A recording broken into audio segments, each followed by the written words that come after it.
It's that time of the year, guys, where veterans are severely underrated in your dynasty leagues, in your dynasty startups. So I want to go over that today, guys, give you guys some more clarity on these veterans' values. We see that, typically this period after the fantasy football season and, between the NFL draft and the start of the next season, veterans' value goes down a lot. People are looking to sell, but a lot of people who are in the position to buy often are not really looking for those veterans or looking for those, sparkly new players who are, under the age of 25, 26 for most positions. So today I'm going to talk about three positions: wide receivers, running backs, tight ends. I think they're the three biggest positions that, see this decrease in value. And there's kind of a certain age range where, hey, over this age, that's where the fall off is looking pretty significant. So I'm going to start off real quick, guys, go over the wide receivers. This position has the biggest group of players who are in that veteran category some of them are still very relevant, some of them not so much, but definitely the biggest group of players who are seeing loss in value this offseason, and we've seen last season. I'm going to start right away with Tyreek Hill, guys. In sleeper ADP, he's number 5 for startup drafts, dynasty. Number 5 wide receiver, and in keep trade cut he's number 14. I think number 14 is a little bit more accurate for his value, but sometimes we see that value isn't properly in general here, the ADP or the keep trade cut. We see that value isn't properly priced in trades for your leagues, guys. So oftentimes these wide receivers, and I didn't clarify for you guys, these are wide receivers over 28 years old. Wide receivers, I've noticed that, 27 is about their prime year, their best year, and they have their best years between, the ages of 23 and 30. So I feel like after that 27, 28 mark, especially, they're starting to be on the downfall of their career where their production isn't as great, they're not as efficient, and they're getting closer and closer to retirement where people are like, hey, how many years of value do I really have here? So all these wide receivers on my list are going to be over the age of 28. Tyreek's 29. He announced that he might retire after 2025 season, so he's only got a couple more years left. Last year he was second in PPR, though, and he's been a top 10 wide receiver in PPR for the past 3 years. So, for a player that gives you such production, as does the next 4 guys on this list, it makes you wonder, hey, do I go after a wide receiver, this veteran that, for a dang good chance, there's a very good chance this guy's gonna be giving me some solid production for at least one season, hopefully 2, 3, 4 seasons, depending on what their career outlook is for retirement and just overall, injuries and if they start to regress fast. But Tyreek Hill, guys, definitely a player where, hey, I think he's got a couple more good years in him. If you have him, hold him. I don't think you're going to get the appropriate value for him until next season. And this is a big thing here, guys. Little segue, a little bit of a side piece here is all these veterans, you will see increase in value through the season when people are trying to make a push and they need a piece that they don't want to sell the house for, but can help them, win. So win in their next season. So if you are looking to trade these guys, right now is probably not the best time. I would wait till next season when their value goes up and hits their peak around mid-season. Tyreek Hill, I think he's got 3 to 4 good years left in him. Diggs, he's 29 years old, number 8 ADP in sleeper, number 15 on keep trade cut. I think that keep trade cut in this situation again is pretty accurate. He was number 4 in PPR last year, most TDs ever in his career, top 10 the last 3 years. The touchdowns, I've noticed that about Stefon Diggs. He's not the biggest touchdown producer. He hasn't really been in his career consistently. So next year, I'd really hope that he keeps up the touchdown load here, touchdown production. But I would expect maybe a little bit of a fall off if he can't keep that up next season. So Diggs, he's got good value. I think he's one of those guys that floats around and people really like him. So I think you maybe could pull off a deal. But again, hold him if you're not getting good offers and wait until that time next season. Tyreek and Diggs now, I guess all these veterans on this list, you guys might be able to get a steal for right now if you know you're going to be a competitive team next year. People might be trying to sell while they can before their value goes down even further as they age. Davante Adams. This is a guy we got to talk about a little bit more because he's got another change at quarterback. Last year, he seemed to weather the storm pretty well with the new quarterback. Even though Derek Carr is not as good as Aaron Rodgers, he still did pretty dang good. Number 3 in PPR. He's been top 3 the past 3 years in PPR formats. So Tay's been a dominant force. He's 30 years old, older than Tyreek Hill, older than Stefon Diggs by 1 year. What concerns me is looking at the history, we just don't really see a lot of wide receivers 30 years or older really produce for fantasy. And that's been kind of my hard cutoff is like, hey, what are we really going to see out of this player after he turns 30? How many years is he going to play in the NFL? I mean, Davante Adams could very well retire after his contract's up.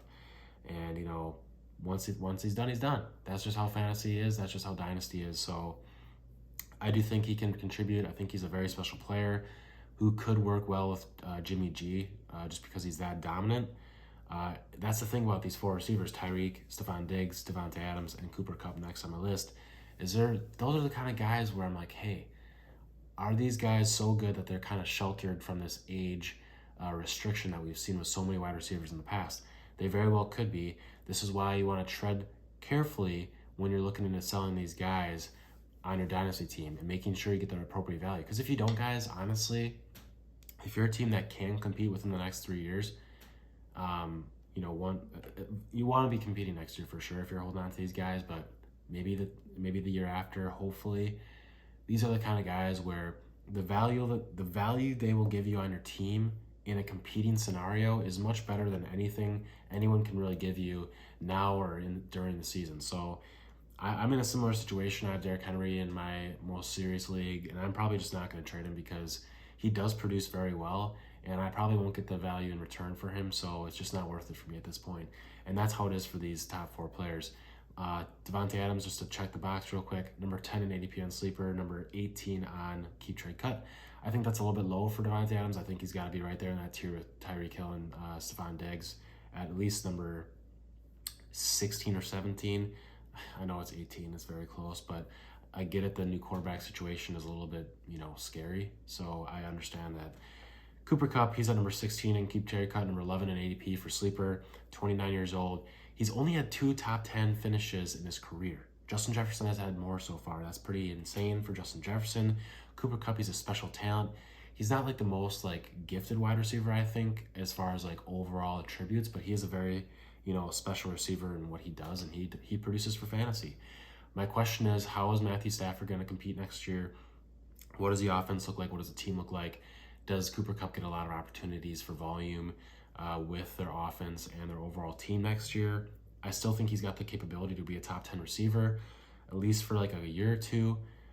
What I do like about Cooper Kupp is his play style is kind of sheltered from, the age factor, the regression, because he doesn't really rely as much on, I feel like, certain big physical factors that certainly recline later on in your career. I think he's just a very good receiver in the slot. He's a very good route runner. He's got high IQ, obviously. I think he might be sheltered from that age regression more than others. Now that we're out of this category, guys, we're talking about guys who I think their value might significantly fall off over the next couple of years because they're just not that grade A wide receiver. Amari Cooper, 28 years old, guys. He's got, a year on those guys ahead of him, maybe 2 years. He's been a consistent wide receiver 2 in PPR. I honestly would never draft him in a startup draft before pick 28 maybe. I just don't think it's worth it to get a wide receiver 2 before some of these younger guys who might have a wide receiver 2 career, just because, Amari Cooper probably only has a handful of years left, and I'd rather take a shot on the guy who's got a full career ahead of him. So that definitely puts Amari Cooper down on my rankings. But again, if you're a team looking to compete and you need another flex option, you can maybe pull off Amari Cooper for some cheap picks, or, throw him into a deal with a bigger player and just get another asset for your team. So that's the kind of guy Amari Cooper looks like for me. I think, Amari Cooper, if you're going to trade him, I honestly think maybe wait till in season, but also if you just want to get rid of him now, I get it. That's my thoughts on him. He's going as wide receiver 29 ADP and Sleeper, so I think that's pretty appropriate value there. Keep Trade Cut 36. It's all right. Mike Williams, honestly, this guy's only had one good season in his career, so I have a hard time buying into him when he's 28 years old and Keenan Allen's on the same team. They're both veterans, I get it, but they might also draft somebody in the NFL draft, so that might reduce his value there too. 28 years old, guys, valued at 34 in ADP on Sleeper and 39 on Keep Trade Cut. I think the 39 overall value is pretty. I think you can respect that for Keep Trade Cut. I think that's right around where I'd feel comfortable drafting him in my league. I mean, if you got 2 wide receivers and two flex, and he's your 4th flex, I think for Dynasty, I think that's appropriate, honestly. Just the way his career's been and all that and his age. So Mike Williams, I don't know what the value might be on him in your leagues. It could be very different. I think in my league he's not really worth too much, so he might be someone you just hold on to and have as a flex throw-in. But if he's being overvalued, guys, I'd ship him off as soon as possible. I mean, I think after last season was probably the best time to do it. That's where you guys got to be looking at maybe trading guys away. If you're looking for a rebuild, if you guys got a guy who's like 25, 26, I mean, probably 26 more and 27. I get it, they're getting close to their prime, but they're not too old where they're losing that value. So if you guys are looking to rebuild, I would trade those guys who are 26, 27 years old while they have their breakout season. Because like I said, a lot of these wide receivers have their prime year around 26 to 27, where it's the best season for fantasy ever. And if that's the case, guys, ship them off if you're looking to rebuild then. Before it turns to Mike Williams, where he had his best year as a 27-year-old, and now he's 26-year-old, now he's 28, and he was like 26, 27, but now he's 28, and now his value is down the crapper. He had one good year. Long rant there, but we're gonna go over to Mike Evans, 35 in ADP for Sleeper, 29 years old, guys, 43 in Keep Trade Cut. He's been a late wide receiver 1, early wide receiver 2 his whole career. I think that's pretty dang good. That's pretty dang consistent. I think that's, respectable. I just don't know what it looks like without Tom Brady now. I think Baker Mayfield maybe could supply him some decent volume, but he's got to compete with Chris Godwin there. I just don't know if his career ever looks the same now going forward. He is a big play wide receiver, and he's got to have a quarterback who can help him make big plays. That's something Jameis Winston could do for him, and I don't know. I'm a little bit weary about Baker Mayfield and what the quarterback situation looks like there, guys. So Mike Evans' value is probably very low right now. Probably honestly not worth trading him unless, again, you get a good package. But oftentimes people just aren't going to be interested for a player like this, and you might just have to hold him for the rest of his career and call it good until maybe, hopefully, next season he has some good games and you can dish him off early to a team that really wants to compete. All right, Keenan Allen, 30 years old, guys. He's number 31 on ADP for Sleeper and number 44 in Keep Trade Cut. This guy relies heavily on high target volume, high receptions, slot work, medium game plays. Justin Herbert loves Keenan Allen as a target. Let's just hope that they don't, draft someone else and reduce Keenan Allen's value. Again, another guy you probably hold on to and hope he has some respectable seasons left in him. Again, it's probably only going to be 2 seasons max where he's a considerable option for your starting lineup, but that's just the way it is. D-Hop, 30 years old. I don't know what's going on with his situation, where he's going to be playing next season. That's a big consideration if you're drafting right now. D-Hop is going about 25 in Sleeper ADP, which I think is a little bit egregious for D-Hop. I think there's a lot of other players you want to get in your start draft than DeAndre Hopkins. He hasn't been healthy the past 2 seasons. It's just not looking good for the rest of his career as far as health goes, as far as who's his quarterback, what's his situation. If he gets a very good situation, then I might feel a little bit better about it. But guys, I think I have to go more in line with his Keep Trade Cut value at 40, wide receiver 40 overall. That's where I'd be selecting him in my startup drafts if I had to choose.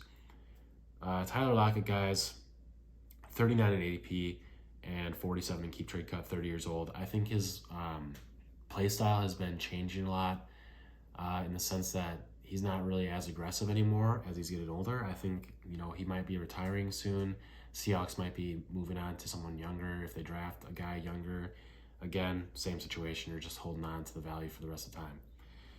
All right, now I'm going to go to the running backs, guys. I'm going to do 27 and older because I think running backs have a shorter shelf life than wide receivers, obviously. Most running backs have their prime of their careers between the ages of 23 and 27. Once they get over 27, it gets to be a little bit of a decline for sure, and I think teams start to look for fresh legs. That could be a big factor for running backs. So, I feel like running backs, their last season of having a prime season is like 26. Elite season is 26. So that's why after 27, people start to get a little bit nervous about trading for players like that, unless they're trying to compete and they want that solid option. We got some solid running backs here who've been putting up consistent numbers for the past few seasons, and could very well do that for the next 2 or 3 years. First on my list, Austin Ekeler, number 2 in ADP for sleeper, number 12 in keep trade cut. I think he's somewhere in between there, guys, probably more towards closer to the keep trade cut value. I don't think you're getting that kind of a value in return when you're trading him in your leagues. So again, you're riding this guy out until the end of his days. Unless you're in a rebuild mode, wait till the season. Trust me, you'll get the value, better value that you're looking for during the season when people need that player. He's been top 2 the last 2 years in PPR. That's fantastic. I think he could keep up top 5, top 10 performances for the next 2 to 3 years.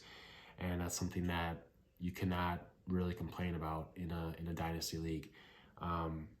Another thing I'll say too, guys, is watch out for his Chargers situation. He demanded a trade, but the Chargers want to hold on to him. He didn't demand a trade, but he asked for a trade if they're not going to give him the money he wants.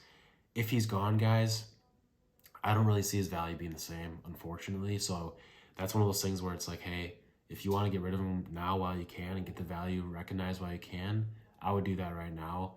But if you're confident he's staying in Los Angeles, I would keep him. Next guy on my list, Nick Chubb, 27 years old. He's been a constant producer for fantasy almost his whole career. He's been a consistent running back 1 to 2 range, more in that late running back 1 range, early running back 2 range. Can't complain with that, guys. ADP in sleepers 10. His keep trade cut value is 14. I think 14 is right around the range for him, guys. He's still one of the most efficient running backs in the league. Kareem Hunt's going to be gone next season. I think without Kareem Hunt, he might be getting more volume. I've noticed that in Cleveland, they've kind of capped his volume to like 20 rushes a game. Usually after that, they kind of shut him down. So I'm hoping for his career going forward that they have him running the ball at least 15 to 20 times a game for that production. I think his volume could go up in 2023. So watch out for that. His value could be going up in 2023. But again, this last season was a really good season for him. He had a lot of touchdowns. If you want to take advantage of that and get rid of him before the season starts, I totally understand that. Number 3 here, we got, these aren't in any specific order. This is just the third running back I'm talking about. But Derrick Henry, guys, 29 years old. I've heard rumors that he's looking to play until like 33 years old, which would be fantastic for Dynasty. This guy's he's just a freak in nature, similar to Nick Chubb. These guys are pure rushers. They can be utilized. I think they will, as long as they stay healthy, these guys hold value for an NFL team just because of how efficient they are running the ball. They are 1 and 2 top 2 rushers in the league with a couple other guys sprinkled in there here and there.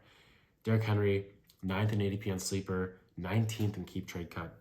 I think that's a little bit too low for me, guys. I think he's around that 10, number 10 running back overall range. Maybe anywhere from 10 to 15, depending on how you view it. But guys, Derrick Henry's been a healthy top 10, top 5 for the past handful of seasons. When he's healthy. When he started off his season that he got his foot injury, guys, he was looking to have a record-setting season. And that was when, guess what? He was 27 to 28 years old. Right around that, a little bit past that prime time, but like he was looking to have it like right around that area where people start to regress. But Derrick Henry, I don't think he's really showing too many signs of slowing down. I think he's still going to be a consistent producer. If he's a running back too for the last 2 years of his career, in that 31, 32, 33 age range, that's still great value for your team. So I'm not looking to trade Derrick Henry unless someone's giving me some decent value here, because I still think he's got 4 years of respectable production for your fantasy teams. Next up, we got Dalvin Cook, 27 years old. His injury history is really starting to kind of nag on me. I'm worried that he's not going to be healthy for the rest of his career. I'm worried that the Minnesota Vikings just might move on with someone else who has got fresh legs and can stay on the field. Dalvin Cook is still, a special player, but I will say I've kind of noticed a little bit of reduction in his explosiveness this last season. So we'll see how that plays out, guys. He's going at running back 25 in keep trade cut. 7 selections higher in ADP for sleeper. I think 25 is a respectable value. I think that's where I'd take him. He's been RB2 the past 2 seasons, so I'm not spending I'm not picking him in that running back 10 to 20 range for a dynasty startup. I'm not valuing him that way in my trades if I'm going after him. But again, if you have him, it's one of those things where you're going to hold on to him and hope that he continues to produce for at least a season or 2 more and just use up that value while you got it. Unless you're trying to rebuild, then maybe just trade him away for cheap. It's just one of those tough situations. Aaron Jones, a guy that's been sneaky the past, few years of his career a couple years of his career where he's getting older, but he still is very efficient. I mean, he doesn't get a lot of touches, but he still takes advantage of that, and he still puts up good fantasy seasons. He's been RB1 the past 4 seasons in PPR, a late RB1, but still nonetheless RB1. He's ranked 28 in keep trade cut. I think honestly, if I had to choose, I would probably take him above Dalvin Cook just because he's remained healthy for the most part. I think the way the Packers utilize him, he's going to stay healthy. He's got a nice split with A.J. Dillon. I don't think the Packers are ready to move on from him yet. In fact, he's probably one of their best offensive weapons, so they can't really afford to. So I do like Aaron Jones. I probably would take him above Dalvin Cook if I had the chance. I would value him higher than Dalvin Cook in a trade at this rate. Alvin Kamara, guys, 27 years old. He's had these issues lingering with, his assault charges. I feel like, he might get suspended here. That's bad for fantasy, guys. You're losing out on value on a veteran who doesn't have a lot of value left in the tank. What's going to matter for Alvin Kamara is not getting suspended. And what also is going to matter is how does his receiving volume look in the future? Last 2 seasons, his receiving volume has not been nearly as good as the season beforehand. That helped him catapult to that top tier running back category. If he does not get that receiving work next season, I don't think it's ever really going to rebound to his dominant days in his early career. So right now, Alvin Kamara's value is probably extremely low. We've seen his value dropping with all these, recent allegations. The recent signing of Jamal Williams on the goal line. That's just not looking good for him, guys. Honestly, I don't know what to tell you. Do what's right for your team, what situation your team's in. If you're in a competing situation, maybe take the risk on holding on to him for maybe hoping for him to be a running back 2, or hoping for him to be a nice little fill-in for bye weeks and for injuries. But at the end of the day, ultimately, you just hope to God he's not suspended. So it's a tough situation with Kamara. His value is plummeting, and it's not looking good at all. So that's just the way it is in fantasy sometimes. James Conner, 27 years old. I've never liked James Conner as a running back. Somehow he still gets production. Somehow he still gets receiving work. You guys would be lucky to get any value from him anytime. I don't think a lot of people are high on James Conner ever. So unfortunately, I think it's one of those things where you just hold on to him. And again, you hope he produces. You hope he doesn't get replaced. That's really the best you can hope for. His trade value, in my mind, is pretty much gone. And you're honestly not going to get a running back replacement with draft capital that'll do what he can do for you right now. So unless he's a throw-in and an additional piece to help you get to that trade, I don't think it's worth trading him, honestly. Tight ends now, guys, we only have 3 on the list. My cutoff for this is 29. I just don't think the guys younger than that are really worth talking about right now. None of them are really truly elite, except for maybe Kyle Pitts and Mark Andrews. But the 3 guys above, 2 of them are still elite. 1 of them still has the potential to be elite in my mind. Obviously, number 1, Kelce, ranked number 3 in keep trade cut. I can settle with that, taking him 3rd overall. I could maybe take George Kittle over him just because George has that youth, and George is a very physical receiver, tight end. But the value that Travis Kelce gives you year in, year out, season in, season out, at 33 still is incredible. I don't know when he's going to retire. That's a big factor you got to play with. But 2 seasons of Kelce, to me, is worth more than 3 or 4 seasons of George Kittle the way it's been lately. That's just my outlook. I mean, Travis Kelce's been like a huge positional advantage for teams, especially in tight end premium leagues. So Kelce, guys, you might be able to get some good value for him, but honestly, this is like probably the biggest guy on this list where I can say the value he produces for your team next year and the year following is probably nowhere comparable to what anyone could ever give you in a trade, unless they see it the same way. Or if you wait till next season and you trade it to a team who's looking to compete and they don't have a tight end that's good enough to really set their team over the edge. So this offseason, hold on to Kelce unless you get that fair offer. A lot of people are not really willing to move a crap ton for Kelce because of his age. Again, it's just determining your team, what your team needs, and how the future looks for your team. So Kittle, similar story where he is kind of a positional advantage. I mean, look at the playoffs last year for you. He really dominated in that stretch, and you're just not finding that in some other tight ends. They just don't have that upside. Kittle, I'm holding on to unless I get a good deal again, or I'm waiting until next season. Waller, 30 years old, 2 injury-riddled seasons the past 2 seasons. He does have that potential, I think, to be a top 5 tight end again, but he probably only has a year or 2 left in the tank. If you can sell high on him for somebody who feels that he's going to have a rebound, go for it. If not, it's just one of those things where he's just going to ride your team until he retires. Hope you guys enjoyed this video. I know it's a lot of the same logic with all these players. I just wanted to touch on their current situation, give you guys a little bit of insight on my thoughts on these players. I hope it helped. If you got any questions about these guys and your specific team situation and what I would advise you to do, definitely drop it in the comments, and I'd be more than happy to respond to you guys and giving you my opinion on what you should do. And if you guys have any trade offers pending right now and you're wondering, hey, should I accept this or not, definitely throw it in the comments. We're more than happy to help you here at Cover 3 Media. We got you covered as always. Cover 3 Media, again, got you covered. We're winning championships now and for years to come. Subscribe if you guys like this content. If you want to win championships, stay in touch by subscribing and liking all of our other socials. Again, I really appreciate you guys taking your time to watch this video. Have a good one.